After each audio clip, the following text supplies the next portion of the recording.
একটা দেশের রাষ্ট্রপতির বাসা এটা এমন হয়, ড্যাম ম্যান, এটা কল্পনা করা যায় না এইরকম হইতে পারে একটা দেশের রাষ্ট্রপতির বাড়ি। ধ্যাৎ, ধ্যাৎ।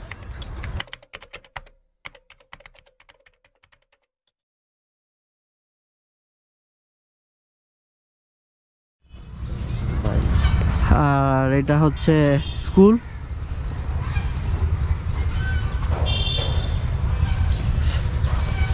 তো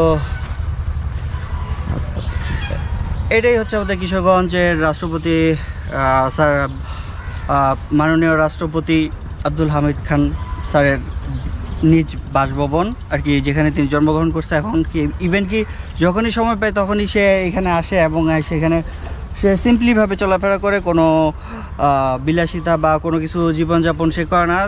তার ইন্টারভিউ বা প্লাস তার সে অনেক ক্লিপসে, ভিডিও ক্লিপসে অবশ্যই সে বলছে, অবশ্য কথা এবং নিজের চোখে দেখে আর কি বুঝতে পারলাম না আমরা কিশোরগঞ্জ আমরা আসলে সৎ, বুঝছেন। Proud to be and Kishoreganj. দেখেন এখনো লাকড়ি আছে এখানে।